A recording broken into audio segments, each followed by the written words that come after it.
श्लोक संख्या 14 और 15 पढ़ेंगे।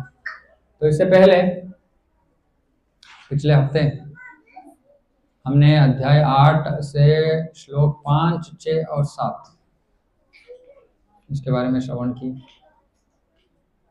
तो भगवान हमारे फाइनल एग्जाम के बारे में बता रहे थे। अंतकाले च मामेव स्मरन् मुक्त्वा कलेवरम्। अंतकाले मृत्यु के समय पे मामेव स्मरन्, सिर्फ मेरा स्मरण करो। मुक्त्वा कलेवरम, जब शरीर छोड़ने का समय आएगा तो सिर्फ मेरा स्मरण करो। तो जो व्यक्ति ऐसा स्मरण करेगा वो क्या पाएगा? यः प्रयाति स मद्भावम्। तो भगवान बोल रहे वो मेरा स्वभाव, मेरे स्वभाव पालेगा। स्वभाव, भगवान का स्वभाव क्या है? पूर्ण आध्यात्मिक है भगवान। हम यानी आत्मा आध्यात्मिक है लेकिन शरीर भौतिक है, लेकिन भगवान का सब कुछ आध्यात्मिक है। तो भगवान बोल रहे हैं जो व्यक्ति मरते समय मेरा स्मरण करेगा वो मेरे पास आ जाएगा। भगवान का धाम का नाम क्या है? गोलोक वृंदावन। वैकुंठ है नारायण का धाम, कृष्ण का धाम है गोलोक वृंदावन। तो भगवान बोल रहे अगर कोई मेरा स्मरण करके शरीर छोड़ेगा तो मेरे पास आ जाएगा। अगर ऐसे नहीं कर पाएगा तो यम यम वापि स्मरण भावम त्यजत्यन्ते कलेवरम। यम यम वापि स्मरण भावम, नहीं तो जो भी है हमारे मन में जो सोच मृत्यु के समय पे उस तरह का एक शरीर पालेंगे हम। जैसे मैं बता रहा था कि अगर हम हमारे घर में जो कुत्ता है उसके बारे में सोचेंगे तो अगले जन्म कुत्ते का जन्म। अगर भगवान के बारे में स्मरण करेंगे तो भगवान के पास जाएंगे। तो अभी आज के इन दोनों श्लोकों में भगवान बोल रहे हैं कि कौन ये गति पा सकता है, उसके लिए हमको कैसे जीना पड़ेगा। बहुत प्रमुख श्लोक है ये। तो कृपा करके यहाँ थोड़ा ध्यान श्रवण पे लगाइए। नारायण कुछ को खुद को उसको बिठाओ, नहीं तो वो पार्टी करता रहेगा अपना। अनन्य चेता सततम यो मां स्मरति नित्यशः तस्याहं सुलभः पार्थ नित्ययुक्तस्य योगिनः अनन्यचेता सततं यो मां स्मरति नित्यशः तस्याहं सुलभः पार्थ नित्ययुक्तस्य योगिनः अनन्यचेता सततं यो मां स्मरति नित्यशः तस्याहं सुलभः पार्थ नित्ययुक्तस्य योगिनः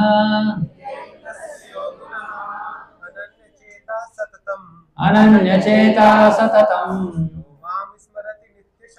यो मां स्मरति नित्यशः तस्याहं सुलभः पार्थ नित्ययुक्तस्य योगिनः अनन्यचेता सततं यो मां स्मरति नित्यशः तस्याहं सुलभः पार्थ नित्ययुक्तस्य योगिनः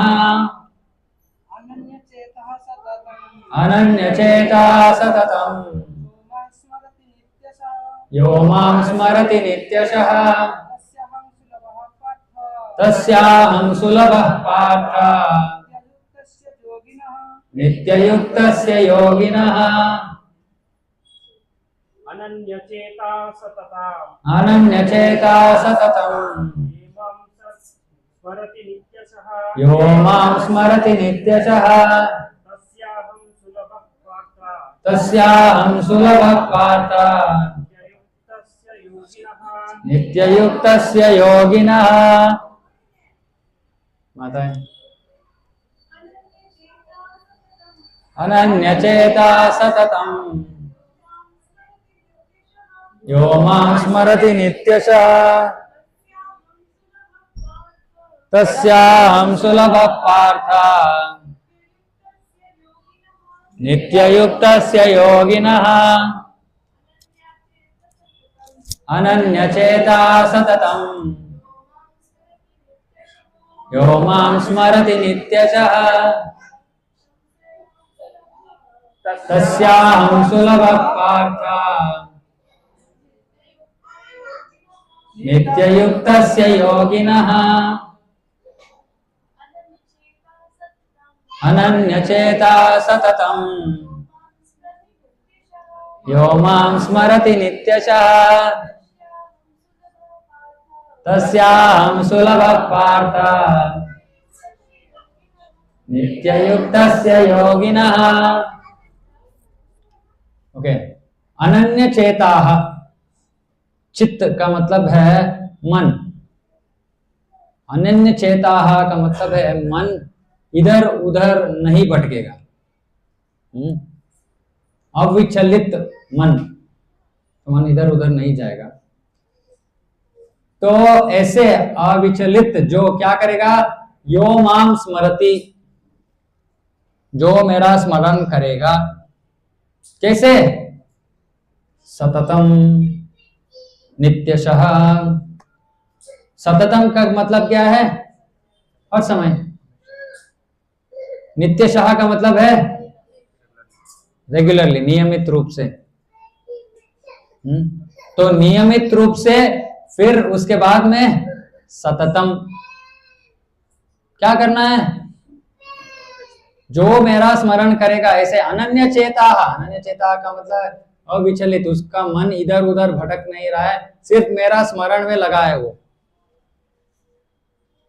तो जो ऐसे कर सकता है तस्याहं सुलभ पार्थ। तो भगवान बोल रहे तो मुझे पाना तो उसके लिए बहुत मुश्किल ही नहीं है, बहुत आसानी से मैं मिल जाऊंगा उसे। कौन, कृष्ण भक्त के अधीन हो जाएंगे। भक्त भगवान को बांध देंगे। किस तरह के भक्त, जो ऐसे सतत रूप से भगवान का स्मरण कर रहा है। वो किसने कृष्ण को बांधा, यशोदा मैया ने बांध दिया।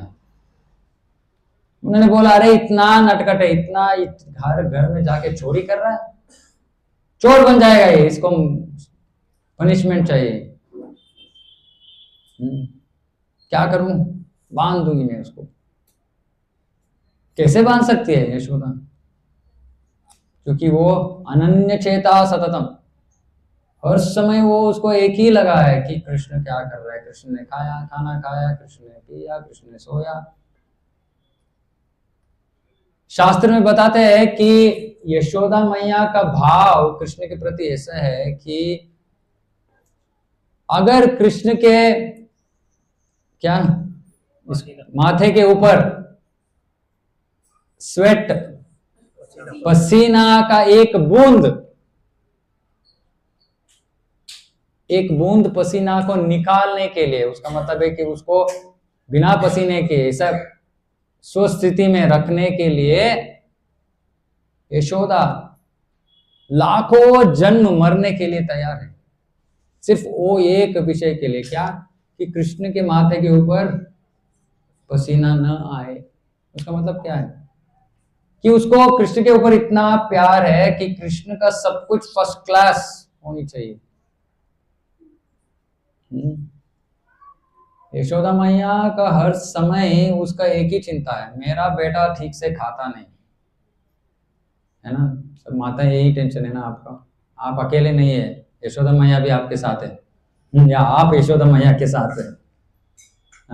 वो सोचती है कि कृष्णा खाता ही नहीं, इसलिए वो क्या करती है, उसने क्या कर दिया, राधा रानी को बुलाया।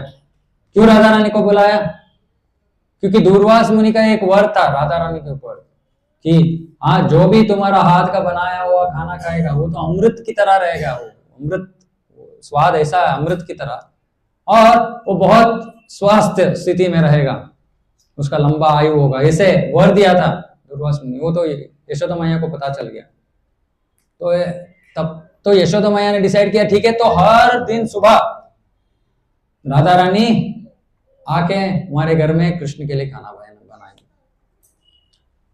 और उसके साथ रसोई घर में एक्सपर्ट है एक और व्यक्ति, कौन है राधा रानी के साथ, किसी को पता है? रोहिणी माता।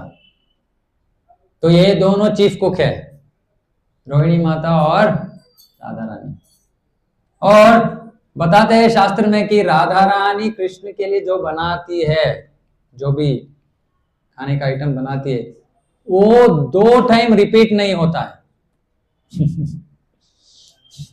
वो जो रोज कृष्ण के लिए बनाती है वो कभी भी रिपीट नहीं होता है। कर सकते हैं आप? कभी भी रिपीट नहीं होता है, सब एक से एक बढ़कर स्पेशल। और राधा रानी को पता है कि कृष्ण को एक बहुत सारे स्वीट है अमृत के लिए, ऐसे बहुत सारे हैं जो हमने सुना भी नहीं है, लेकिन वो स्पेशल सब कुछ बनाने के लिए राधा रानी को बुलाती है यशोदा। ये उसका प्यार है कि क्या भगवान को खिलाना है। हम तो भगवान की तरफ देखते भी नहीं है ना, उसका जीवन ही भगवान है पूरा, और कुछ नहीं। कृष्ण भगवान नहीं, वो तो ऐसे सोचती नहीं कि कृष्ण भगवान है, मेरा लाला बस। तो ऐसे जो अनन्य रूप से, सतत रूप से जो भगवान का स्मरण करता है, भगवान का स्मरण का मतलब है भगवान की सेवा। ऐसा नहीं कि स्मरण का मतलब है हम बैठ गए और ध्यान में लग गए, हम नहीं। भक्ति की कार्य करना है भगवान के प्रति, श्रवणम कीर्तनम, भक्तों के संग, प्रसादम, ये सब भक्ति है। तो बोल रही हो जो सतत रूप से ये कर सकता है वो तो भगवान को पाएगा। मुश्किल है क्या? मुश्किल है, बहुत मुश्किल है। अरे बाप रे, कितने लोगों को ऐसे लग रहा है कि मुश्किल है? हाथ ऊपर उठाए, कोई प्रॉब्लम नहीं। अरे हाथ उठाइए, क्या? अरे मुश्किल है तो मुश्किल है। गौतम प्रभु मुश्किल है नहीं है? हाँ हाथ उठाइए, ये क्या? नहीं तो मैं जो बोलूंगा अभी आप सोचेंगे नहीं मेरे लिए नहीं, किसी और के लिए बोल रहे प्रभु जी। मुश्किल है? मुश्किल नहीं है। वो सब मुझे पता नहीं, मुश्किल नहीं है। मुश्किल है तो मुश्किल है, मुश्किल नहीं है तो मुश्किल नहीं है। अभी 2 तरह का हमारे लिए मार्ग है, 2 तरह का मार्ग है। एक है कर्मयोग का मार्ग। कर्मयोग का मतलब है जो भी हम कर्म कर रहे हैं उसे हम भगवान को अर्पण करेंगे, ये एक मार्ग है। ये आसान है थोड़ा हमारे लिए, इतना मुश्किल नहीं है, क्योंकि हम तो इतने सारे कामों में लगे हुए हैं ना, सुबह से रात तक। तो भगवान एक बोल रहे हैं कि कर्मयोग करो। कर्मयोग का मतलब है जो भी कर्म कर रहे हो अपने स्वार्थ के लिए मत करो, मेरे लिए करो। कैसे कर सकते हैं कृष्ण के लिए? आप लोग कैसे करोगे जो पैसा कमा रहे हो, है ना? मार्च 1 है ना आज, पंखे का दिन। क्या करोगे?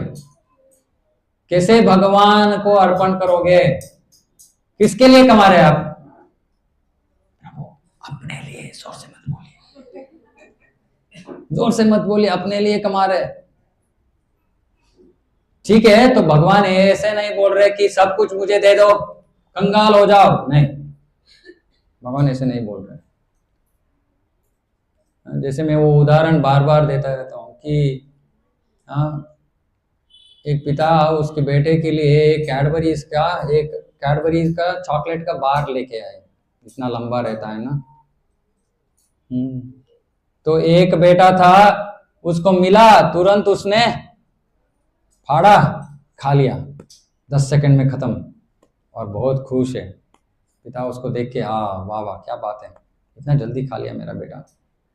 एक और बेटा था जो ऐसे नहीं था, उसने क्या किया, पिताजी ने उसको चॉकलेट दिया तो उसको ऐसा लगा कि उसने रैपर खोला खोल के एक टुकड़ा, एक छोटा सा टुकड़ा निकाल के क्या किया उसने, अपने पिताजी को वापस दिया उसने। पिताजी आप भी खाइए, मैं भी खाऊंगा। तो अभी आप बोलिए पिताजी को किसका बर्ताव अच्छा लगेगा? हाँ, अभी हम किस तरह के बच्चे हैं? हम जो खुद खा रहे हैं या भगवान को दे रहे हैं? देखिए हम सब, कृष्ण बोल रहे भगवत गीता में, हम बीज प्रदत्त पिता।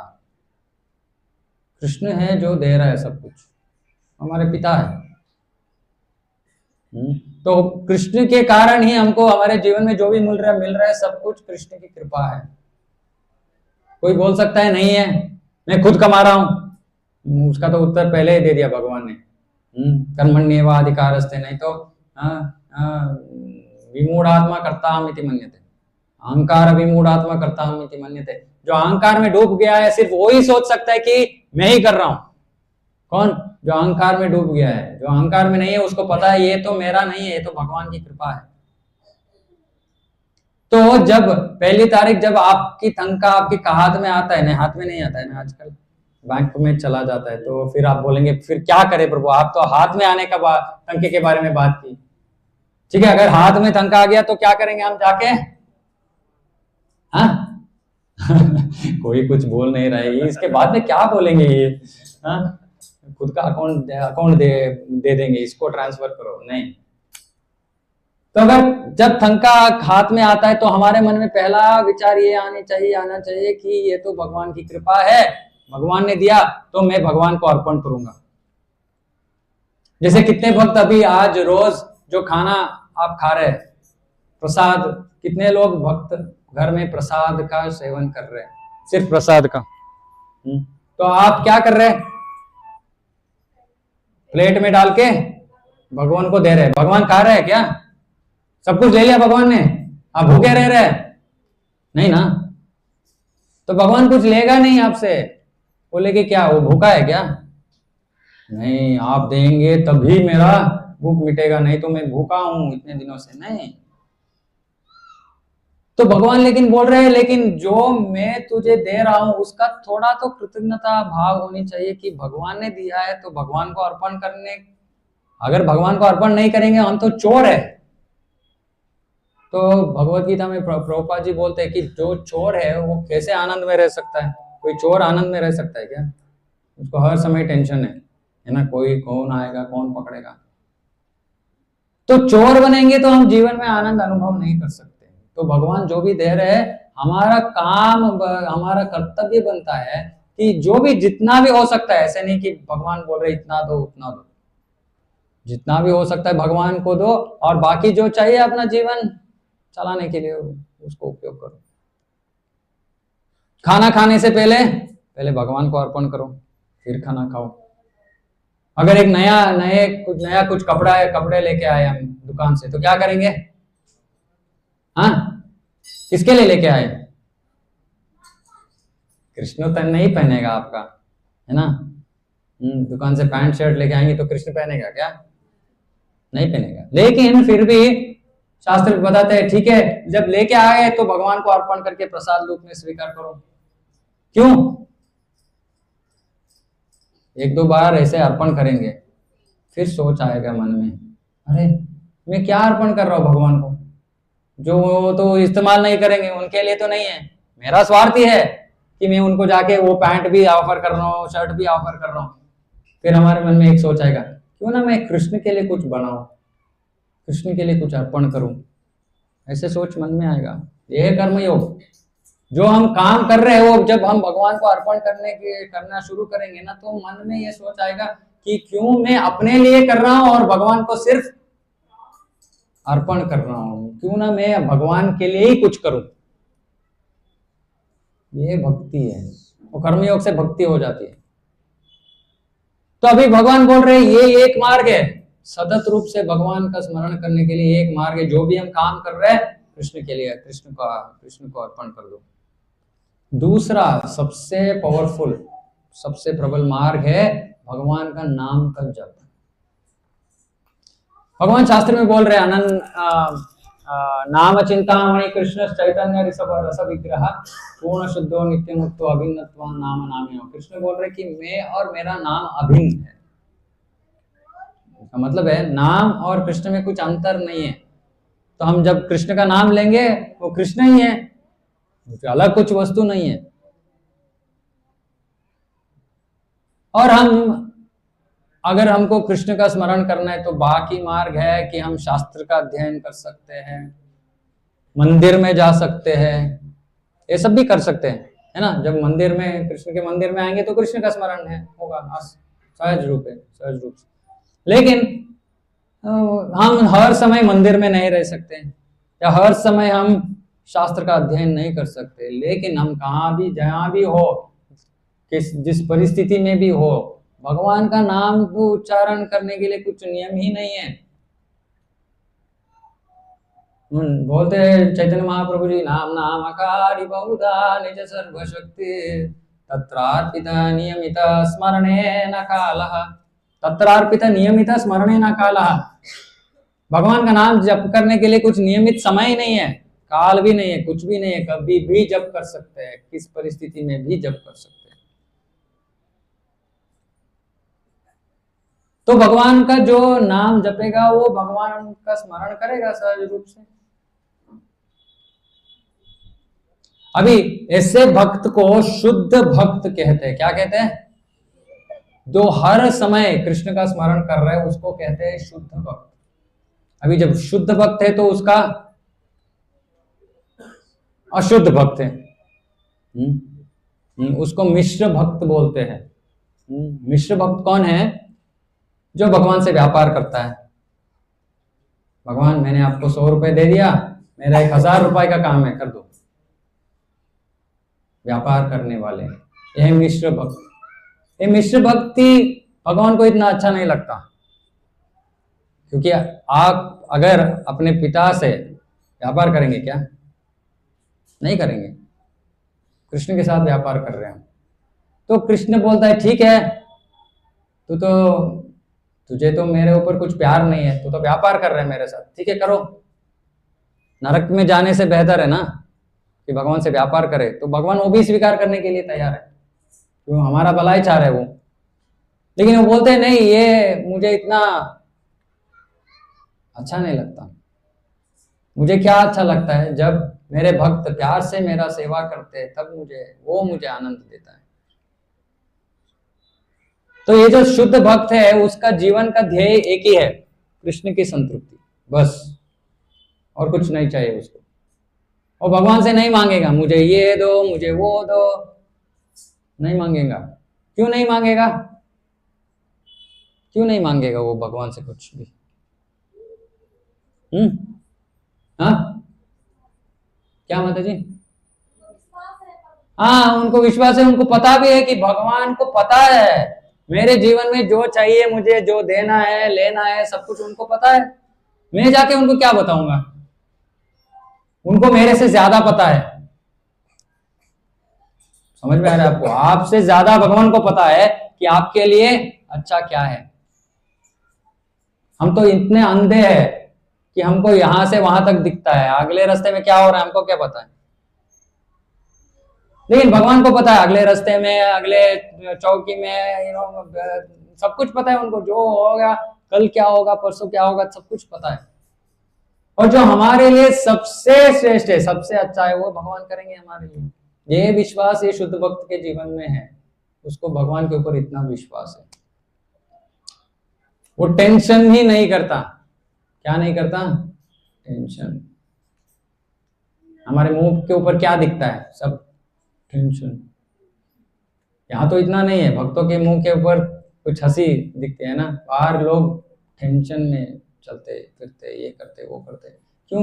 किसी का आश्रय नहीं है, भगवान का आश्रय नहीं लिया उन्होंने, तो जीवन में टेंशन ही करना पड़ेगा ना, और क्या करोगे? तो ये जो अनन्य भक्त है, शुद्ध भक्त है, केवल भक्त, ये सब शुद्ध भक्त है, जो भगवान से कुछ व्यापार नहीं करता, सिर्फ भगवान की संतृप्ति ही उसका जीवन है। जैसे हम सोचेंगे कि हाँ मैं एक नया गाड़ी खरीदूंगा, तो नया घर बनाऊंगा, तो शुद्ध भक्त क्या सोचेगा? शुद्ध भक्त सोचेगा कि मैं भगवान के लिए घर बनाऊंगा, भगवान के लिए गाड़ी लूंगा। ये शुद्ध भक्त का सोच। तो ऐसे भक्त का क्या, उसका जीवन कैसे चलेगा? तो भगवान बोल रहे हैं अनन्या चिंतयन्तो मां ये जना पर्युपासते तेषां नित्याभियुक्तानां योगक्षेमं वहाम्यहम्। भगवान बोल रहे हैं जो अनन्य रूप से मेरा सेवा कर रहा है उसका जीवन का जो भी चाहिए आवश्यकता है मैं उसको देख लूंगा, मैं करूंगा सब कुछ उसके जीवन में। वो प्यार से मेरा भक्ति कर रहा है, मैं उसका जीवन का जो भी आवश्यकता है सब कुछ पूरा करूंगा, उसको कुछ चिंता करने का आवश्यकता नहीं है। ठीक है, प्रयास कर सकते हैं, प्रयास कर सकते हैं, लेकिन कुछ टेंशन नहीं है जीवन में। ओ ये क्या होगा, वो क्या होगा, नहीं, उसके जीवन में कुछ टेंशन नहीं, क्योंकि उसको तो पूरा सोल्ड आउट है वो। क्या है सोल्ड आउट? सोल्ड आउट का मतलब क्या है? हाँ, बिक चुका है वो। किसको बिक चुका है? भगवान को बिक चुका है। और भगवान भी बिक चुके हैं भक्त के हाथ में, कठपुतली बन जाते हैं भगवान। नहीं तो आप बांध सकते क्या? हम कोई बांध सकते हैं भगवान को रस्सी लेके? सिर्फ यशोदा मैया कर सकती है। और ऐसे अनन्य भक्त के उदाहरण कुछ दे सकते हैं? कोई उदाहरण दे सकते हैं अनन्य भक्त जो ऐसे कुछ सब कुछ पूर्ण विश्वास के साथ? प्रहलाद महाराज, प्रहलाद महाराज का जीवन का परिस्थिति क्या है? हाँ, कुछ छोटा मोटा कुछ प्रॉब्लम नहीं था उसके जीवन में। हाँ, क्या था? बाप मारने के लिए खड़ा है सामने, कहां भागेगा? 5 साल का लड़का कहां जाएगा वो? सोचिए उसका परिस्थिति क्या होगा, सोचिए। और प्रहलाद ने क्या किया? प्रहलाद ने कुछ नहीं किया। प्रहलाद को इतना विश्वास था, हिरण्यकशिपु चिल्ला रहा है तुम्हारा भगवान कहाँ है? स्तंभ में है क्या? पिलर में है क्या? प्रहलाद महाराज देख रहे हैं क्या? हाँ है ना, दिख रहा है, हाँ है, भगवान है। बाहर आना, बाहर आने दो उसको, मैं देखना चाहता हूं कि तुम्हारा भगवान आ रहा है क्या तुझे रक्षा करने के लिए। तो आ गए भगवान बाहर। इतना भयानक रूप लेके आए भगवान कि हिरण्यकशिपु को मारने के बाद लक्ष्मी देवी भी उनके पास जाने के लिए डर रही है, बोल रही है अरे ये क्या है, कौन है ये? मैंने कभी ऐसा नहीं देखा मेरा पति को। किसके लिए लेके आए? भक्त के लिए। और प्रहलाद महाराज को कुछ भी चिंता नहीं था कि अरे भगवान की इच्छा है, अगर मेरा ये शरीर का रक्षण आवश्यक है तो भगवान रक्षण करेंगे, अगर नहीं चाहिए तो जाएगा शरीर, क्या है उसमें। हाँ, और दूसरा, हाँ अर्जुन, ओके, मीराबाई, ओके मीराबाई। भागवत में बोलते हैं अम्बरीश महाराज। अम्बरीश महाराज से ज्यादा परीक्षित महाराज। परीक्षित कौन था?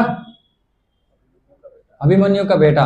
हाँ, अभिमन्यु तो चक्रव्यूह में मर गए, तो उसके बाद में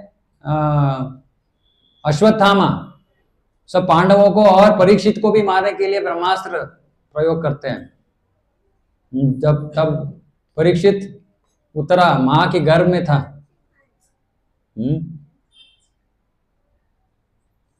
फिर तो बच गया। फिर उसके बाद में थोड़ा बड़ा होता है, फिर कुछ परिस्थिति के कारण उसको शाप मिलता है। क्या है शाप? 7 दिन में एक सांप पक्षी तक्षक आके डसेगा और मर जाओगे। वो इतना भाग्यशाली था कि उसको 7 दिन का नोटिस मिला। हमको 7 मिनट का भी नोटिस नहीं मिलेगा। क्या काम दे प्रभु, है ना, नहीं मिलेगा नोटिस। लेकिन वो भागा नहीं, इंश्योरेंस कंपनी के पास जाऊंगा, डॉक्टर के पास जाऊंगा, खुद राजा था, है ना, वो भी भक्त भी था, उसके पास इतना शक्ति था कि वो तो वापस उसको शाप दे सकता था, लेकिन उसने कुछ नहीं किया। उसने तो बोला नहीं, तो भगवान की इच्छा है।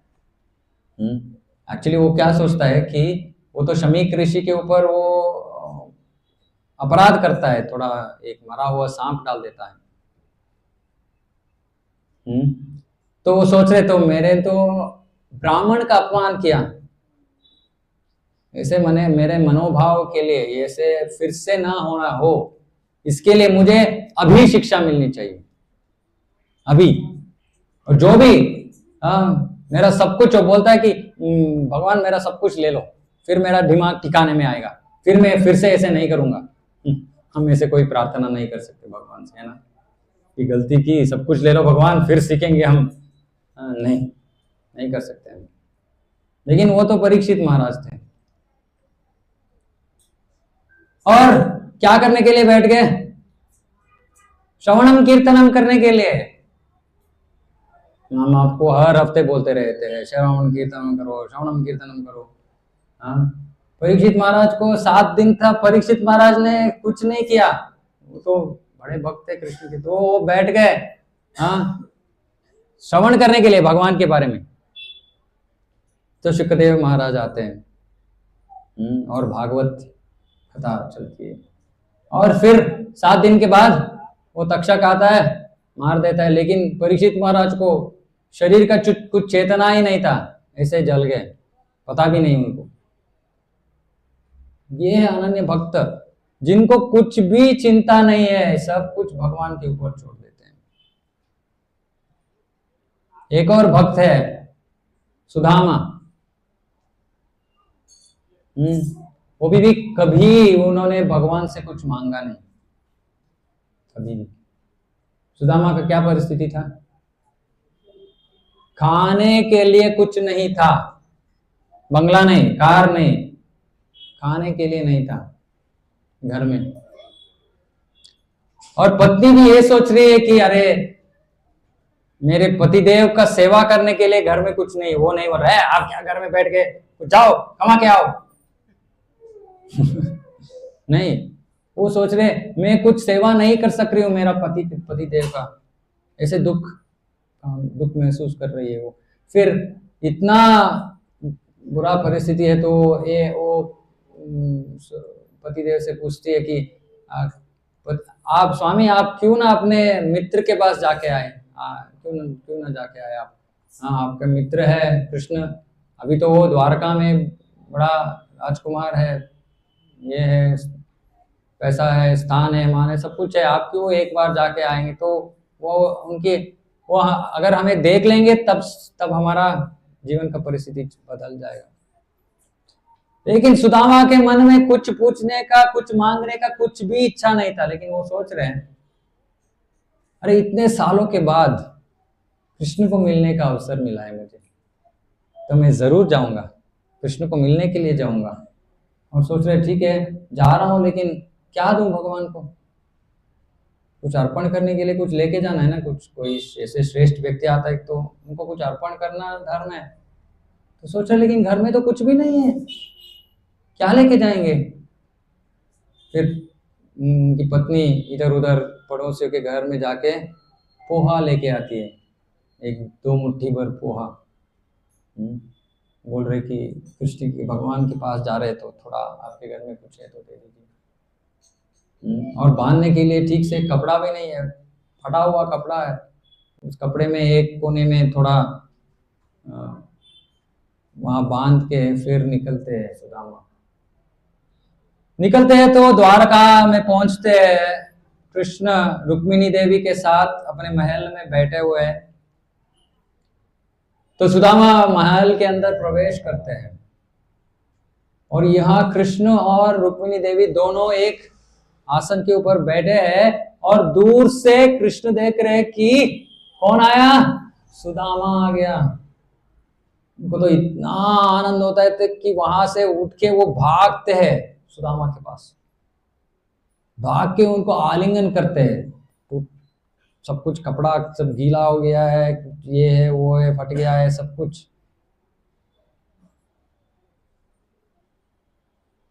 और सब जो महल में जो काम कर रहे हैं उन सब नौकर चाकर सब देख रहे हैं, अरे ये क्या, हमारे स्वामी भगवान कृष्ण ये किसका आलिंगन कर रहे हैं। तो सुदामा को कृष्ण वो जो आसन जहां रुक्मिणी देवी और कृष्ण स्वयं बैठे थे उस आसन के ऊपर बिठाते, उनका चरण धोते, पानी अपने सिर के ऊपर डालते हैं, और फिर मित्रों के बीच में जो संवाद बात करना शुरू करते हैं स्कूल के बारे में, गुरुकुल के बारे में, ये वो। फिर थोड़ा समय के बाद कृष्ण को पता है कि सुदामा क्या लेके आए, तो पूछते हैं कृष्ण, सुदामा इतने दिनों के बाद हम मिल रहे हैं, मेरे लिए कुछ लेके आए आप? तो सुदामा को बहुत लज्जा हो रही है, अरे ये क्या, भगवान तो इतने, मैं तो एक पोहा लेके आया हूँ। तो लेकिन देते हैं भगवान को कि कृष्ण ये लेके आया हूँ। हाँ, और क्या करते हैं, कृष्ण एक मुट्ठी पोहा खाते हैं, कुछ नहीं है, कुछ मसाला वसाला कुछ नहीं है, क्या बोलते हैं उसको, कच्चा पोहा, कच्चा चूड़ा। तो भगवान बोलते अरे इतना इतना अच्छा है तुम्हारा, तुमने जो लेके आए हो। फिर एक और बार हाथ डाल रहे, रुक्मिणी देवी बोलती अरे नहीं स्वामी, बस अभी आपने उसका एक मुट्ठी खाया तो उसका जीवन के लिए, उसके सब बच्चे और पोते सबके लिए जितना पैसा चाहिए, लक्ष्मी चाहिए, सब कुछ आपने दे दिया है उसको। अगर और एक बार आप खाएंगे तो लक्ष्मी देवी के पास कुछ ऐश्वर्य नहीं रहेगा, काफी है। लेकिन सुदामा ने अभी तक कुछ नहीं बताया, कुछ नहीं पूछा। फिर रात भर बात करते हैं गुरुकुल के बारे में, ये वो, और सुबह हो जाती है तो निकलते हैं वहां से सुदामा, और इतना आनंद में है कि मैंने तो कृष्ण से मिला, कृष्ण से इतना 12 घंटा में बैठ के उनके साथ बात किए। वो सोच भी नहीं रहे, मैं कुछ काम के लिए आया था मैं यहाँ, सोच भी नहीं रहे। वो घर जाते हैं तो आजकल के स्मार्टफोन तो नहीं था उनके पास, है ना, जीपीएस लोकेशन के लिए, लेकिन पता था कि यही मेरा घर का रास्ता है। तो घर के पास जाते हैं, लेकिन वहां तो उनका जो कुटीर था दिख नहीं रहा है, कुछ एक बड़ा महल है। तो सोच रहा अरे मैं क्या गलत रास्ते पे आ गया क्या। फिर कोई अंदर से भाग के आ रही है, कोई माता जी वो सोचा कोई स्त्री है, पर स्त्री है, वो क्यों मेरे तरफ आ रही है। वो आगे उनका पांव छूती है, अरे कौन है ये। नजदीक से देखता है तो अरे ये तो मेरी पत्नी जैसी दिख रही है। फिर वो बोलती है अरे स्वामी अब आप आगे देखिए, आपके मित्र ने क्या यहाँ मैजिक की है, हमारा पूरा जीवन बदल गया।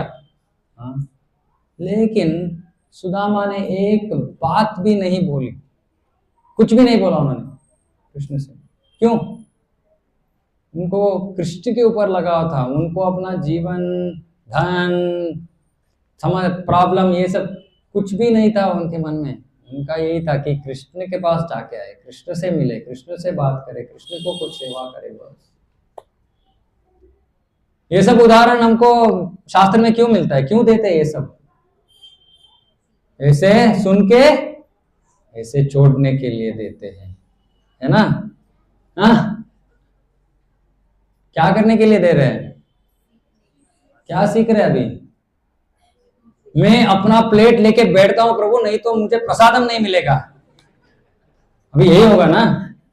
अभी देखिए क्लास होने के बाद क्या होगा, सब फर्स्ट, मैं फर्स्ट बैठूंगा, उतना ही है। क्लास में सुने और यहां से यहां।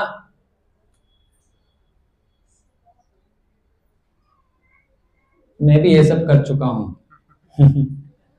भक्ति में मैं जब आया तो पहला मेरा करने। मैं पहले बैठता था प्रसादम के लिए, हाँ, अभी दिमाग थोड़ा ठिकाने में आ गया। क्योंकि जब भक्ति करते हैं ना तो भगवान को, तो हमारे मन में ये आता है कि अभी भी लोग करते हैं। आज क्या है स्वीट, स्वीट क्या है आज? सर्व करने से पहले क्या करते हैं सर्व करने वाले भक्त? एक 50 साइड में रखते हैं। मैं बोल रहा हूँ हर मंदिर में होता है। मैं यहाँ बोलता हूँ अगर कोई कुछ रख के साइड में जाएगा वो पहला डिस्ट्रीब्यूट हो जाएगा। क्यों? भगवान के ऊपर विश्वास रखो ना, अगर तुम्हें देना है तो भगवान देंगे, क्यों इतना चिंता कर रहे हो? तो ये हमारे जीवन में छोटे छोटे परिस्थिति है जब हमें भगवान के ऊपर अवलंबन होना है, हमारा जो स्वभाव है उसको छोड़ना है। ऐसे नहीं कि भगवत गीता वो उद्देश्य ये नहीं कि ये अच्छा था, हाँ कुछ सुना, कुछ हंसा, प्रसाद हम खाया, घर चला गया। नहीं, भगवत गीता भगवान क्यों भगवत गीता दे रहे? हमारे जीवन को बदलने के लिए भगवत गीता दे रहे। और जीवन कैसे बदलेगा? जो भी हम श्रवण करेंगे इसको अपनाने के, जीवन में अपनाने का प्रयास करनी चाहिए हमें। और भगवान ये नहीं देखते कि अगर हमने अपनाया या नहीं, वो प्रयास जो हम कर रहे हैं ना उसको अपनाने के लिए, वो उसका प्रामाणिकता भगवान देखते हैं। अगर ये जीव सच्चे दिल से प्रयास कर रहा है, हमसे हो सकता है नहीं भी हो सकता है, लेकिन वो प्रयास जो है भगवान उससे बहुत संतुष्ट है, क्योंकि पता है उनको हमारा परिस्थिति क्या है, पता है उनको पूरा। तो ये सीखना है कि भगवान के ऊपर अवलंबन हो सकते हैं हम। इतने सारे बड़े बड़े भक्त अवलंबित हुए तो मैं क्यों नहीं हो सकता? मेरे लिए दे रहे वो। भागवत में जो हम सुन रहे हैं ये सब मेरे लिए है, मैं इससे कुछ सीखूंगा। तो अभी आप बताइए, अभी आपके जीवन में आज के क्लास से आप क्या अप्लाई करोगे?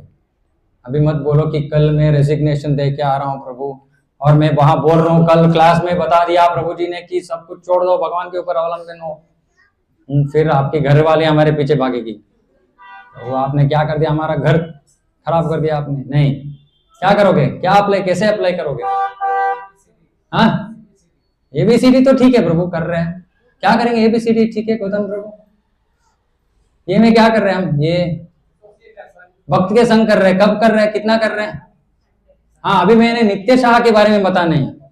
अच्छा वो आपने बताया। नित्य शाह का मतलब है पहले पहले हर दिन, ठीक है। हम क्या बोलते हैं? ABCD भक्तों के संग हफ्ते में एक बार, नहीं तो इंडाइजेशन हो जाएगा प्रभु, एक बार काफी है, हफ्ते में एक बार। फिर B पुस्तक, प्रभु जी देखते हैं यहाँ अच्छा है पुस्तक, सब यथारूप आपने रखा है तो हम भी यथारूप देख के जाते हैं।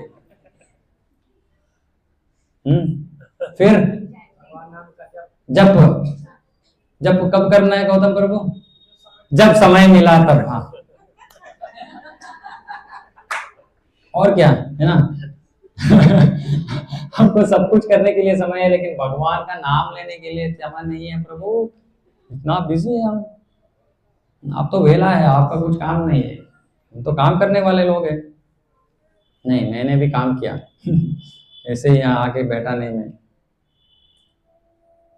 तो जब तो पहले हम बोलते हैं कि हर दिन करो, जो भी जितना भी आप माला करना चाहते हो, एक माला नहीं, एक माला मत करो, एक माला तो वेस्ट है, 2 माला एटलीस्ट, 2 माला, 2 से फिर कनव कितना, 2 से कितना करना है? 1 मिनट, कनव से पूछ रहा हूँ। हाँ 4, अभी आप कितने कर रहे हैं? 5 कर रहे? अरे 4 के बाद 6 होना चाहिए ना, ठीक से, कल से 6, ठीक है, ठीक है, हो गया, देखो हो गया, करूंगा मैं। तो पहले तो हम बोलते हैं कि 2 करो, फिर उसके बाद में थोड़ा उसको बढ़ाओ। क्यों बढ़ाना है? क्योंकि जब हम नाम जप बढ़ाते हैं, भगवान के ऊपर लगाव ऐसे ही बढ़ता जाता है। भगवान के ऊपर लगाव, अटैचमेंट जो है ऐसे ही बढ़ता है। भगवान के ऊपर अटैचमेंट बढ़ने के लिए 2 काम करने का सख्त आवश्यकता है। एक है हर दिन नाम जप, दूसरा है भगवान के बारे में श्रवण। जैसे हमने आज श्रवण की कि भगवान को भक्तों के ऊपर इतना प्यार है, भक्त को कुछ बोलने का आवश्यकता ही नहीं है, भगवान सब कुछ करेगा हमारे जीवन में। ये जब हम सुनेंगे तो क्या होने चाहिए, भगवान के प्रति हमारा प्यार बढ़ना चाहिए। अरे इतना प्यार, इतना हमारा देखभाल करता है हमारे प्रभु स्वामी, तो मैं क्या कर सकता हूं भगवान के लिए। भक्ति ऐसे ही बढ़ती है, तो भगवान के बारे में श्रवण करने से। और आखिरी ये क्या है, डी क्या है, प्रसादम। कब खाना है, कितना खाना है, जब भी खाना है। अरे वाह क्या बात है, जब भी खाना है भगवान को अर्पण करके खाओ, जितना भी खाना है खाओ, कोई प्रॉब्लम नहीं। हम यहाँ कुछ आपको वेट लॉस के लिए प्रोग्राम नहीं दे रहे, वेट गेन के लिए भी प्रोग्राम नहीं दे रहे, शरीर को छोड़ने का प्रोग्राम दे रहे हैं आपको। तो प्रसादम तो हर दिन खाते हैं ना हम, प्रभु एक बार नहीं 3 बार खाते, और ज्यादा समय मिलेगा तो और खाते हैं हम, कोई प्रॉब्लम नहीं, खाओ, भगवान को अर्पण करो, खाओ। ओके, दिन में बहुत सारे बार हो जाते हैं ये सेवा, खाने का सेवा, प्रसादम खाने का सेवा। दूसरा है जप। कितने भक्त यहाँ जप नहीं कर रहे, नहीं प्रभु हाथ उठाते नहीं। हाँ माता जी, अरे वाह उठाइए। हाँ, हाथ उठाने वाले कम हैं, क्योंकि देखते इधर उधर, अरे कोई नहीं हाथ उठा रहे, हम कैसे अकेले उठा सकते हैं। लेकिन भगवान को तो पता है ना, ठीक है। इसलिए हम क्या करते हैं, लोग तो झूठ नहीं बोलेंगे ना मंदिर के अंदर, तो हम क्या करते हैं, क्वेश्चन को उल्टा कर देते हैं। अभी क्या क्वेश्चन पूछेंगे हम, कितने भक्त जप कर रहे रोज, हाथ उठाइए। अभी मेरा माइक्रोस्कोप इस यहाँ ऐसे जाएगा, अभी आपकी भलाई के लिए है बाबा, हमारे लिए कुछ नहीं है। आप अगर भगवान का नाम लोगे कि तो आपको ही भला है ना, आपका भला है। भगवान से संबंध जोड़ने का ये एक ही मार्ग है, इसको प्लीज हम हर हफ्ते यही बोलते रहेंगे, क्योंकि ये अनन्य, ये स्तर तक हम पहुंच नहीं सकते अगर हम रोज एक बार जप नहीं कर सकते। तो भगवान का कैसे स्मरण होगा, कैसे स्मरण होगा। और स्मरण नहीं होगा तो क्या प्रॉब्लम है, हाँ, पुनरपि जननम पुनरपि मरणम पुनरपि जननी। उसका मतलब क्या है चंदन प्रभु, नहीं, पुनरपि जन्म का मतलब है फिर से जन्म लेंगे, फिर उसके बाद में क्या होगा, पुनरपि फिर से मरेंगे, फिर पुनरपि जननी। जननी का मतलब माँ, जठरे का मतलब शयनम, नहीं तो यही होगा। और माँ कौन, किस तरह के माँ, कौन सा माँ, मनुष्य माँ कुछ गारंटी नहीं है। कुत्ते के बारे में सोचेंगे तो कुत्ते की माँ की कोख में प्रवेश करेंगे। तो भगवान बोल रहे हैं कि ये क्यों ऐसे। अगले श्लोक दिखाइए प्रभु, 5 मिनट में खत्म करूंगा। तो इस श्लोक में भगवान बोल रहे, माम उपेत्य पुनर्जन्म दुःखालयम अशाश्वतम नाप्नुवन्ति महात्माना संसिद्धिं परमां गता। तो बोल रहे यार, माम उपेत्य का मतलब है जो मेरे पास आ जाता है, दुःखालयम अशाश्वतम नाप्नुवन्ति, फिर से इस दुःखालय में, अशाश्वत दुःखालय में वो जन्म नहीं लेगा। जो मरते समय मेरा स्मरण करेगा, हरे कृष्णा क्या हो रहा है पार्टी वहां, उनको चुप करवाए। जो माता है उनको अगर क्लास के बीच में कुछ कर रहे तो उनको चुप करने का जिम्मेदारी आपका है, हम नहीं बोल सकते। मारो मत, बिठाओ उसको, कुछ ड्राइंग के लिए कुछ दो ना, नहीं तो वो क्या ऐसे ही बात करते रहेंगे। हाँ, माम उपेत्य पुनर्जन्म नाप्नुवन्ति, पुनर्जन्म नहीं रहेगा वो, उसको कहा दुःखालयम अशाश्वतम। ये भौतिक संसार है दुःखालय। ये दुःखालय कैसा है ना, एक दुख से दूसरा, एक दुख के लिए अभी काम करके थक गए, उससे बाहर आए तो एक और वेट कर रहा है हमारे लिए। और ये जो बीच में जो टाइम रहता है इसको क्या बोलते हैं हम, सुख बोलते हैं। दो दुख के बीच में जो समय रहता है ना वो है सुख, लेकिन वो असली सुख है ही नहीं। असली सुख है जब आप कीर्तन में अपने आप को भूल के जब आप कीर्तन में जोर से गाएंगे, वो है असली सुख। नाप्नुवन्ति महात्माना, लेकिन महात्माना का मतलब है ये महात्मा है। कौन सा महात्मा? महात्मानस्तु मां पार्थ दैवीं प्रकृतिमाश्रितः। जो भगवान के अंतरंग शक्ति का जिसने आश्रय पाया है, आश्रय लिया है, वो है महात्मा। उसका मतलब है जो भक्ति करता है, जो भक्ति को अपनाया है जीवन में, वो है महात्मा। महात्मा संसिद्धिं परमां गतः, वो तो सबसे श्रेष्ठ। परमां गतः का मतलब क्या, हिंदी में क्या बोल रहे हैं? परम सिद्धि।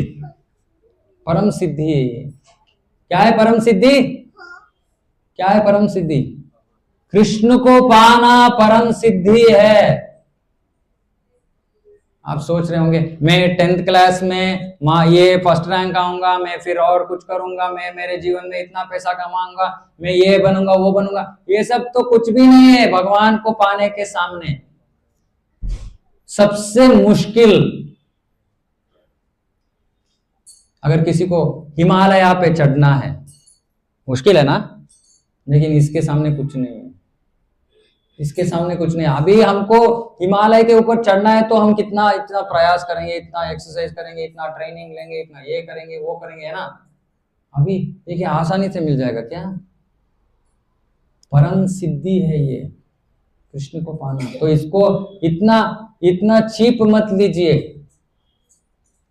लेकिन ये जो मार्ग हमें दिया गया है, किसने दिया ये मार्ग? हरे कृष्ण महामंत्र का मार्ग किसने दिया हमको? चैतन्य महाप्रभु ने। कब आ रहे हैं चैतन्य महाप्रभु?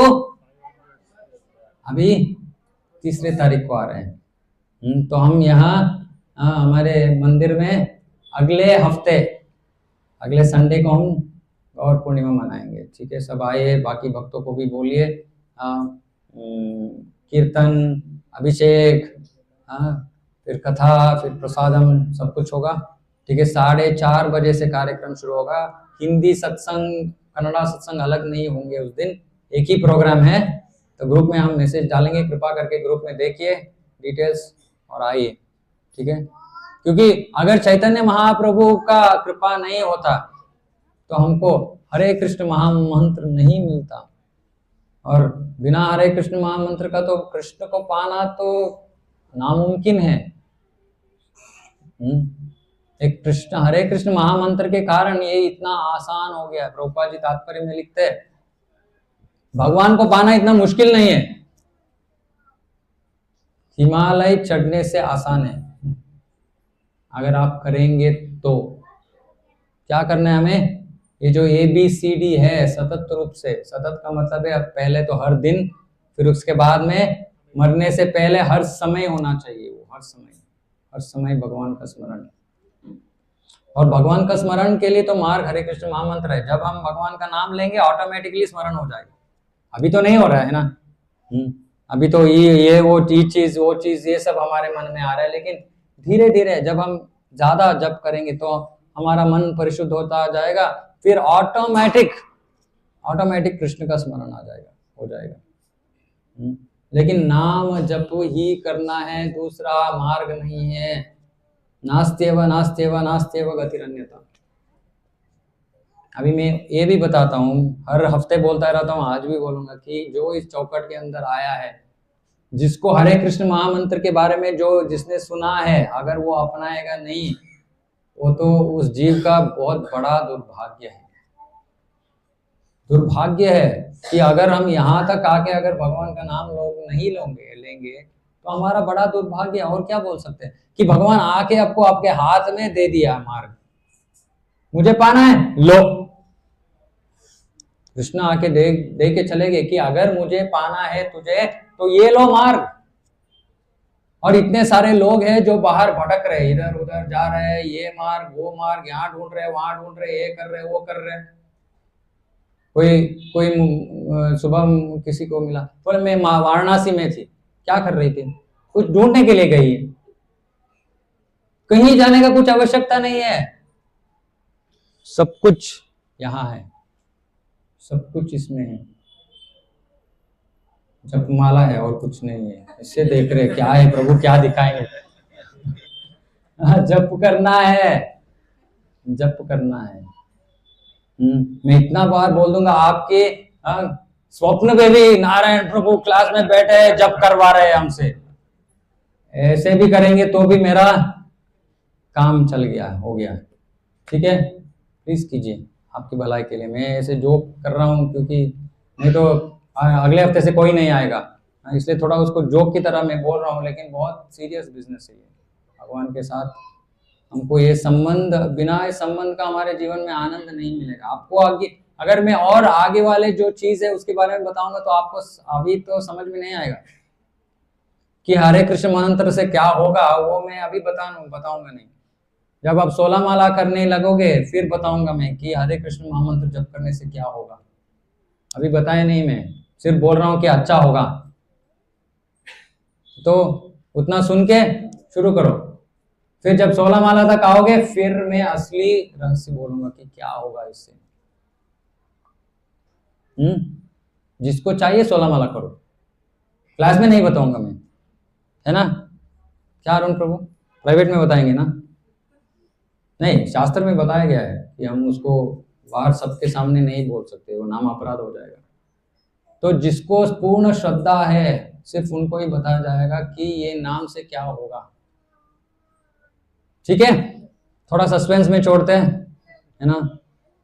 हमारा तो प्रयास चलता रहता है, कैसे भी आपसे जब करवाना है हमें, है ना, 16 माला तक। ठीक है, कुछ प्रश्न किसी का? कुछ प्रश्न नहीं? सब जब करने के लिए तैयार है? तो वो आपको जितना बोलना है बोलिए, हम यहाँ से सुनेंगे, यहाँ से छोड़ेंगे। ठीक है, हरे कृष्ण। श्रीमद् भगवद गीता की जय, जगत गुरु श्रील प्रभुपाद की जय, समवेत गौर भक्तवृंद की जय। हरे कृष्ण।